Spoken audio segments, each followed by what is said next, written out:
Chapter 1. The Gilded Cage. The Zenith corporate headquarters was less a building and more statement. A needle of obsidian and gold piercing the perpetual twilight of the Yellow Dwarf Star observation deck. From this vantage point, the star was a monstrous, roiling eye of fire. Its corona a breathtaking, deadly dance of plasma that filled the entire viewport. The light it cast was strange and golden, bathing the pristine, minimalist corridors of Zenith's upper echelon in an eternal, judgmental dawn. Here, at the apex of galactic power, the air itself tasted of filtered perfection, a sterile blend of ozone and recycled ambition. It was a world built on absolutes, a place where problems were not solved, but eliminated with ruthless efficiency. Inside the primary command center, a cavernous room dominated by the holographic star chart that shimmered in the air like a captive galaxy. The crisis was unfolding. The room, usually a symphony of silent, focused activity, was now a discordant orchestra of frantic whispers and the sharp, percussive clicks of haptic interfaces being manipulated with desperate speed. Alarms, not audible but visual, pulsed with a deep blood-red light across the polished floor, reflecting off the flawless surfaces of consoles and the strained faces of the personnel. At the center of it all stood the Imperial Starship Command personnel, her posture ramrod straight, a bastion of order in encroaching chaos. Her crisp white uniform, adorned with the golden insignia of the Imperial Coalition, seemed to absorb the panicked energy around her, transforming it into a cold, hard resolve. Her name was Commander Alyss Vance, and she was a woman who had built her career on navigating the treacherous nebulae of interstellar politics and fleet logistics with a mind as sharp as a monomolecular blade. Her wits were her primary weapon, a tool she had honed over decades of service, allowing her to see patterns where others saw only noise. But now, the noise was overwhelming. The Zenith Corporation, a nominally neutral entity that supplied critical FTL drive components to every major faction, had suffered a catastrophic cascading failure in its primary reactor core. The failure wasn't an accident. It was a precision-timed sabotage event, a digital ghost that had slipped through layers of unhackable security and initiated a meltdown sequence. The Yellow Dwarf Star's volatile solar flares were interfering with all outgoing communications, turning the headquarters into a gilded cage, and the reactor's containment field was failing. In less than an hour, Zenith HQ and everyone in it would be vaporized, becoming just another fleeting flare in the star's violent corona. Alyss's eyes, a shade of steely gray that matched her temperament, darted from one data stream to another. The evacuation protocols were a joke. The station's automated systems were compromised, locking down bulkheads and redirecting escape pods into the path of debris fields. It was a beautifully orchestrated trap designed not just to destroy Zenith, but to decapitate the leadership of any faction that might have representatives on board. And as fate would have it, the Coalition had sent her to negotiate a new supply contract. She was the highest-ranking officer trapped on this dying station. That's when he appeared. He didn't walk in so much as he materialized from the periphery, a flicker of motion in her peripheral vision that resolved into a man leaning against a nearby console, observing the pandemonium with an unnerving calm. He was a stark contrast to the sterile, uniform environment. He wore a long, dark coat of synth leather, worn at the edges but impeccably clean over simple, functional clothing. His hair was a shock of silver, and his eyes, the color of a winter sky just before a snowstorm, held a chillingly detached amusement.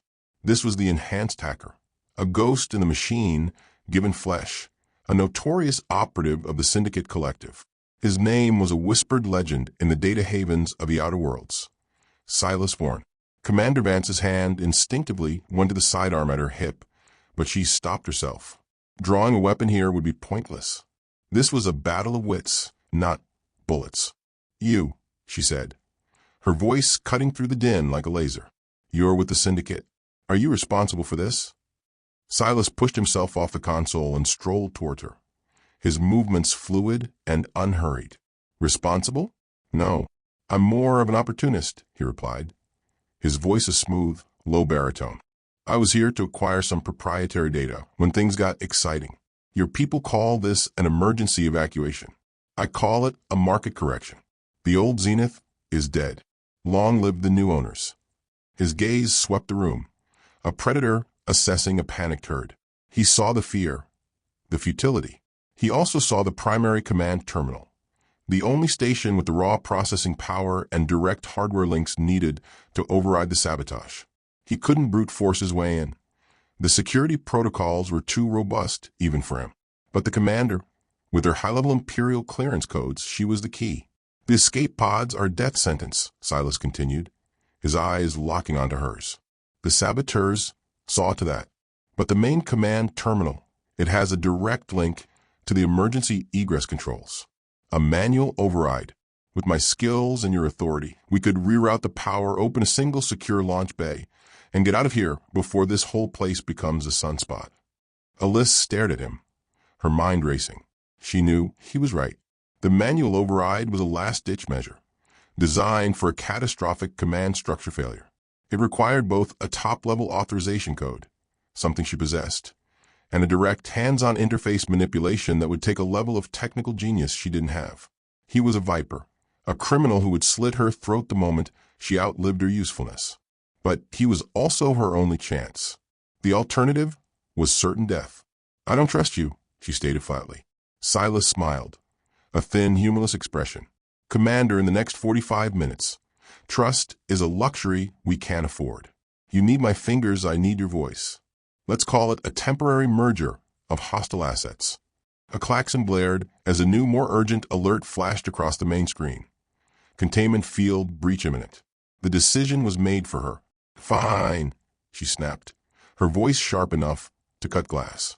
You get your override, but try to cross me, and I'll make sure you're still here when the core goes critical. An excellent incentive, Silas replied, his eyes already glinting with the thrill of a challenge. Let's go cheat death. Chapter 2. The Devil's Bargain. The journey to the primary command terminal was a descent into a new circle of hell. The corridor beyond the command center was plunged into emergency lighting, casting long, dancing shadows that made the pristine architecture feel like a tomb. The air grew thick with the acrid smell of overheated circuits and melting insulation. A low, guttural hum vibrated through the floor plating, the groan of a dying station fighting against its inevitable demise. Alarms were now audible, a mournful, pulsating wail that echoed the frantic beating of Alyssa's heart. Silas moved with an unnerving confidence, his coat billowing behind him as he navigated the chaos. He seemed to feed on the tension, his senses heightened, his mind already mapping the digital battlefield. The saboteur used a cascading logic bomb, he explained, his voice a calm counterpoint to the surrounding panic. It's not just shutting things down. It's actively turning the station's own systems against us. Life support is being rerouted to accelerate the core decay. The firefighting systems are pumping pure oxygen into areas with electrical fires. It's elegant in a psychotic kind of way. Alyss kept her sidearm drawn, her eyes scanning every intersection, every darkened alcove. She was a soldier trained for physical threats, but this enemy was invisible, a phantom in the machine. How much time? She asked, her voice tight. The clock on your terminal said 45 minutes. I'd say that was optimistic, Silas said, stopping at a sealed blast door. This is our first real problem. The door was a massive slab of reinforced alloy, designed to withstand a direct missile strike. Its control panel was dark, a dead eye. It's on a separate, isolated power grid, Silas noted, his fingers flying across a portable datapad he'd produced from his coat. The logic bomb can't touch it directly, but it's locked down from the central command. We need to physically reroute the power conduit. He knelt, prying open a maintenance panel with a custom-built tool that looked more like a weapon than a repair kit. Inside, a nest of fiber optic cables and power lines glowed with a menacing internal light. As he worked, a new sound emerged from the corridor behind them, the heavy, rhythmic clang of metallic footsteps. Alyss spun around, raising her pistol. Two hulking forms emerged from smoke. They were Zenith corporate security, but not as she knew them. Their armor was bulging and warped, their movements jerky and unnatural. Their helmets were gone, revealing faces contorted in silent screams, their eyes glowing with the same malevolent red light as the emergency alerts. They were not human anymore. They were puppets, their cybernetic enhancements hijacked by the saboteur's code. Hostile subroutines and the security droids, Silas said, without looking up, his voice infuriatingly calm. Standard anti-boarding protocol repurposed. They're programmed to eliminate all unauthorized personnel. That's us. One of the corrupted guards lunged, its movements impossibly fast. Alyss fired, the crack of her plasma pistol echoing in the confined space. The shot hit the guard's chest, doing little more than scorching the armor. It kept coming. She ducked under a clumsy but powerful swing, the guard's gauntlet fist smashing into the wall where her head had been, cracking the plasteel. She needed a new target. She aimed for the neck joint, a weak point in any armor. A second shot, precise and deadly, struck true. Sparks flew, and the guard collapsed, twitching. The second guard was on her. She parried a blow with her pistol, the impact jarring her arm to the shoulder. The thing was monstrously strong. She was driven back, her boots sliding across the floor. Just as the guard raised its arm for a final crushing blow, a shower of sparks erupted from its back. It convulsed, then froze, slumping against the wall. Silas stood behind it, a pair of data jacks in his hand, smoking slightly. "I found the manual override for their motor functions," he said, wiping a smudge of grease from his cheek. "Told you I was useful. Now let's get this door open." He finished his work, and with a groan of protesting metal, the blast door began to slide open. On the other side lay the heart of the station, the main reactor control room. It was a cathedral of technology, a vast, circular chamber with the primary command terminal at its center. But it was not a place of worship. The air was blisteringly hot, and the low hum had become a deafening roar. Dominating the room was the reactor core itself, visible behind thick layers of transparent armor. Normally it was a placid, blue-white sphere of contained energy. Now it was a churning, angry vortex of orange and red, lashing out against its failing containment with tendrils of pure plasma. The light it cast was sickly and intermittent, plunging the room into a nightmare strobe effect. And standing before the central terminal, his back to them, was a figure. He was tall and gaunt, dressed in the simple gray robes of a Zenith technician. But he didn't move like a technician. He stood with an unnerving stillness, his hands hovering over the console, not typing, but simply resting there. He was the source of the silence in the storm, the calm eye of the hurricane. He was the saboteur. He turned slowly, and Alyss felt a chill that had nothing to do with the failing life support. His face was pale, his eyes hollow, but they burned with a fanatical, zealous light. He wasn't a Syndicate operative looking for profit. He wasn't a rival corporate agent. He was something else entirely. On the breast of his tunic, barely visible in the chaotic light, was a small, stylized symbol, a double helix coiled around a stylized eye. The mark of the Ascendant Cult. "Praise be to the great unfurling," the man said, his voice a raspy whisper that cut through the reactor's roar. "The vessel is cleansed. The impurity of technology is purged by the holy fire of creation. You are too late. The sacrifice is complete." Silas stepped forward, his datapad already in hand. "I don't know what cult you're preaching for, pal, but you're cramping my style. The party's over." The cultist smiled, a terrifyingly serene expression. "The party is just beginning," he said, and with a final deliberate gesture, he slammed his hands down on the console. The entire room shuddered. The reactor core flared with blinding intensity, and the containment field shimmered, its integrity dropping to a critical 10%. A synthesized voice echoed through the chamber. "Evacuation protocols overridden. All escape routes sealed. Station self-destruct in 10 minutes. The cultist then turned and ran, disappearing into a service corridor. The lock on the main terminal, which had been flickering, now glowed a solid, angry red. "System locked. BIO key authentication required." "He didn't just trigger the meltdown," Silas said, his voice tight with a rare flicker of alarm. "He's locked us out with his biometrics. We can't get in, and he's just doomed us all." Chapter 3. Race Against Oblivion. 10 minutes. The number hung in the superheated air of the reactor control room, a death sentence delivered by a calm, synthetic voice. The roar of the dying core was a physical presence, a pressure against the eardrums and a vibration in the bones. The churning sphere of plasma pulsed like a diseased heart, each flare washing the room in a ghastly, blood-red light. The saboteur, the Ascendant Cultist, was gone, but his final act was a masterpiece of spite. He hadn't just ensured their deaths. He had made them spectators to their own annihilation. Commander Vance stood frozen for a fraction of a second, her tactical mind overwhelmed by the sheer finality of it all. Every plan, every contingency, every protocol she had ever learned was useless. This was beyond a crisis. It was an apocalypse in miniature. But the paralysis lasted only a moment. Her training, her ingrained discipline, kicked in. Panic was a luxury, and they were bankrupt. "By Oki," she said, her voice sharp and clear, cutting through the reactor's fury. He used his own biological signature to lock the system. "Can you bypass it?" Silas was already at the console, his fingers a blur across his datapad, his face illuminated by its screen. Lines of code scrolled past, a waterfall of green text in a sea of red emergency lighting. Bypass? No, not in 10 minutes. This isn't a password. It's a DNA encrypted quantum lock. It's designed to be unbreakable. The only way to open it is with the key that locked it. "Then we get the key," Alyss stated, turning towards the service corridor the cultist had used. "We find him. And do what? Ask him nicely to put his thumb on the scanner." Silas shot back, not looking up from his work. "He's a zealot. He'd sooner let us all be atomized.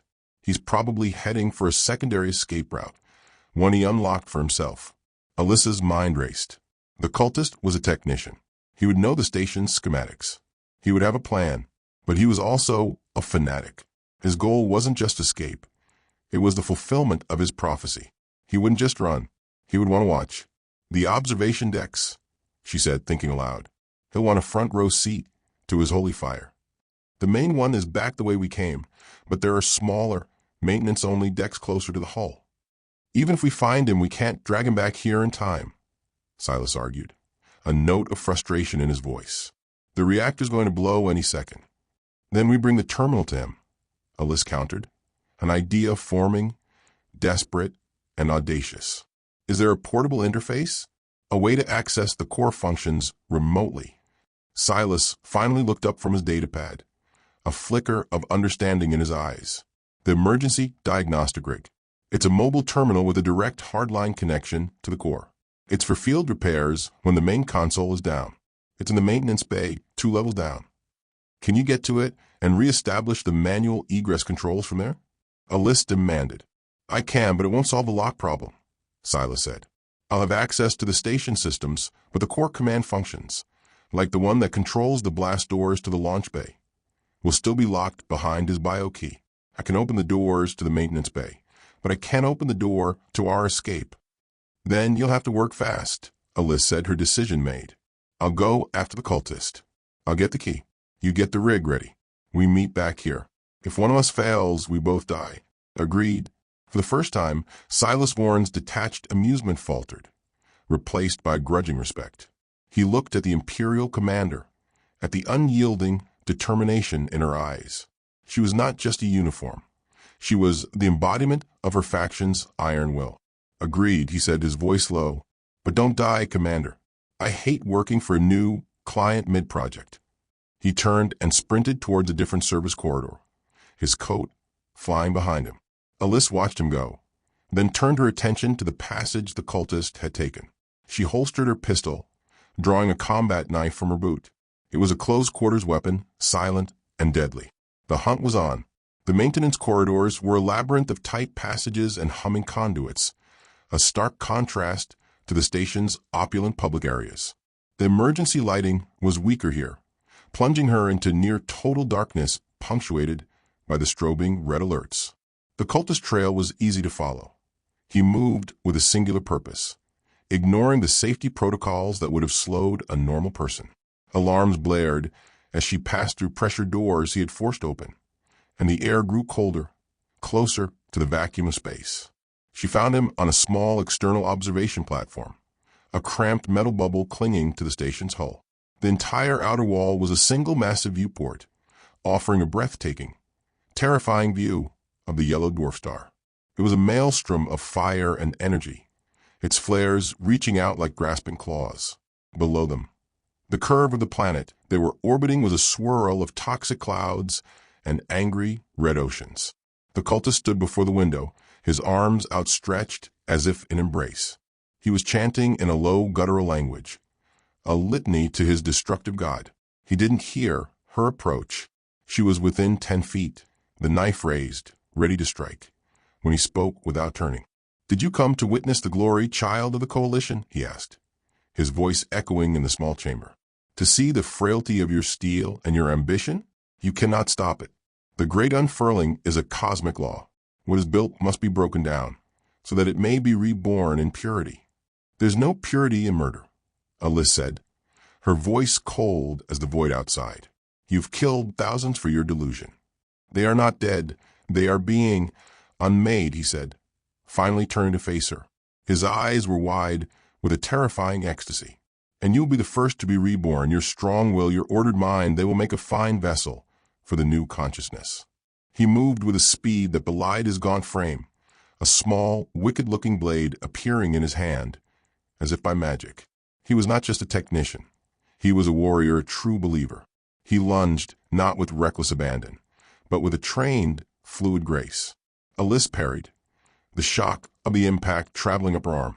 He was stronger than he looked, his movements fueled by a fanatical fervor. They danced a deadly ballet in the confined space, the flash of their blades illuminated by the dying star outside. He was skilled, but she was a soldier, forged in the crucible of real combat. His style was flamboyant, almost ritualistic. Hers was efficient, brutal, and direct. She blocked a high strike, kicked his legs out from under him, and drove the hilt of her knife into his temple. He crumpled to the floor, unconscious but alive. She knelt, grabbed his hand, and pressed his thumb to her datapad, which he had set to record his biometric signature. BIO key acquired. The job was done, but as she stood to leave, a new alarm sounded, different from the others. It was a high-pitched, piercing shriek. Hull breach. Proximal. A spiderweb of cracks appeared on the massive viewport, spreading like a disease. The cultist, in his final act, had not just locked the systems. He had rigged the viewport to fail. The vacuum of space began to howl its deadly song. The outer door of the platform slammed shut, an automatic safety protocol, trapping her inside. She had the key, but she was trapped in a decompressing coffin. Chapter 4. The Final Gambit. The howl of escaping air was a physical assault, a tearing sound that ripped at the eardrums and stole the breath from the lungs. Commander Alyss Vance was thrown against the inner door as the pressure in the observation platform plummeted. The spiderweb cracks on the viewport widened with horrifying speed, the shriek of stressed metal rising to a deafening crescendo. Outside, the infinite black of space and the raging fire of the Yellow Dwarf Star promised a swift, icy death. Her training screamed at her. Find the breach. Seal it. But there was no sealing this. The entire window was about to blow out. Her mind, honed by years of high-stakes command, refused to accept the inevitable. She had the bio-key. She had won her part of the bargain. To die here, seconds from victory, was a cosmic irony she refused to entertain. Her eyes darted around the cramped space, past the unconscious form of the cultist. An emergency maintenance locker. It was painted high-visibility yellow, a beacon of hope in the red-lit gloom. She fought against the suction, her muscles straining, and managed to wrench the door open. Inside, nestled in foam cutouts, were emergency repair kits, plasma torches, and most importantly, a magnetic grappling harness and a pair of emergency zero-G maneuvering thrusters. They weren't for escaping a decompressing room. They were for external hull repairs. But they were her only chance.